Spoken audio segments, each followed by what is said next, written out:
Okay, so today we should have done the other lessons. So we've got a character description, we've got a setting description, we've got a story map, and we know what's going to happen in our story and how it's going to go. Sorry, Henry's just having a good scratch. I'll show you in a minute. So we've got a good basis to start writing our actual story. So what I'm going to do is I'm just going to talk you through a few things to try and remember when you're going about writing your initial bit.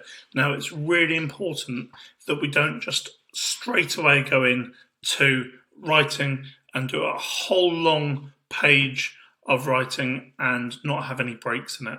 One of the most important things is that we have smaller paragraphs that break up the narrative, and that keeps it interesting for the reader as well as poignant for the person writing it. So you can break up the day and break up the stages into paragraphs. That often helps. So to do that, what might help you, although you've got your pictures and you might be able to group them into like 3 pictures at a time, you'll go into that paragraph of 3 pictures, 3 more pictures, and onwards. But you could also use this tool. So I'll put this tool, the story mapping boxes. It's got a long title here. I'll rename it before I save it. But it's got this. So you might want to take your wonderful pictures that, remember, only you can really decipher, and write them out in a bit more detail. Use some lovely descriptive words and keep going. And on this story mapping boxes, it's got beginning, build up, problem, resolution, and ending. And it's got a few questions there that might help you.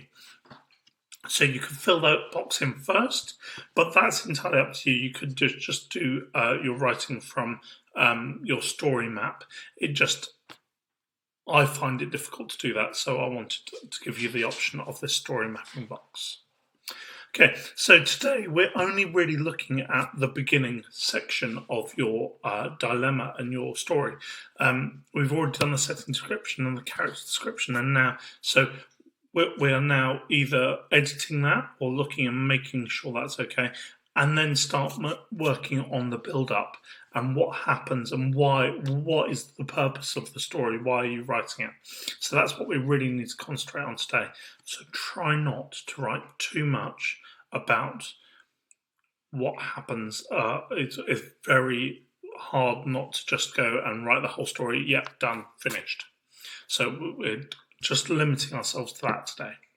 So I've got a good narrative writing checklist that I'm going to put on as well. So, believable but interesting problem. I wanted to highlight that because I think that's the biggest thing. It's got to be believable. Now, it can be fantastic. It can be set in a strange realm like The Borrowers is, but believable is important. So, remember, the borrowers borrowed all of their equipment. So if you talk about equipment, make it something that you have around the house. That might help.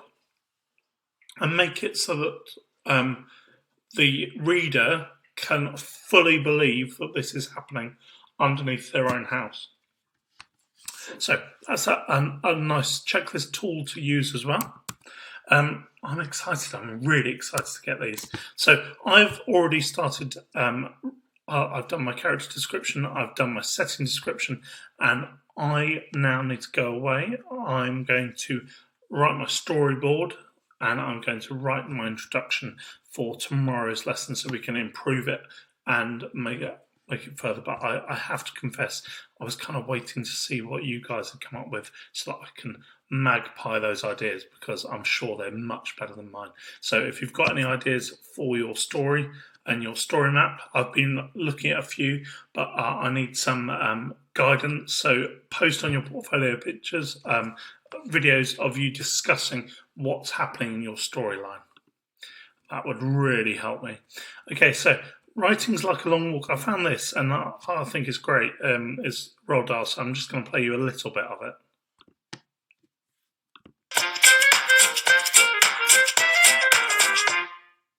When you're writing, it's rather like going on a very long walk. across valleys and mountains and things, and you get the first view of what you see, and you write it down.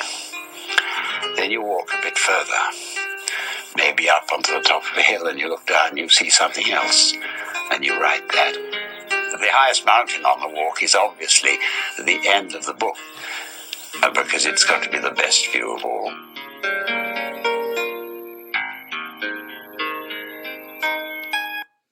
So peaks and troughs in your storyline is fantastic. And the best view, he's just describing the description and the things that happen in your storyline. They have to be great. They have to be really enjoyable for the reader. Roald Dahl makes his books funny, which is really quite difficult sometimes. But he explains that cannot actually be done by the characters' names, so you can get a lot from the characters' names, and their actions as well. So I think it's really important to have read lots of different introductions. So if you've got a few of your favourite books, have a quick reread of opening chapters and things, and see what's going on there, because that's a really nice way. Excuse me, that's the dog. Henry, come here. He's rustling the bells to be let out. Very impatient. Come here.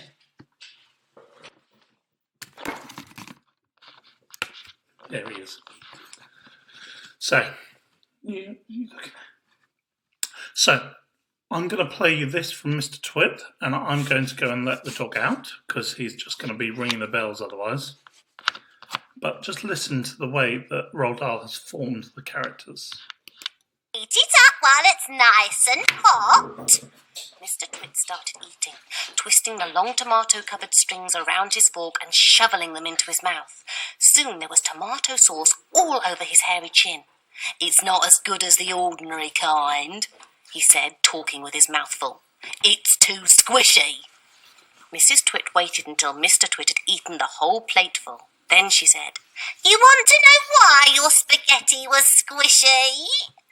Mr. Twit wiped the tomato sauce from his beard with the corner of the tablecloth. "Why?" he said.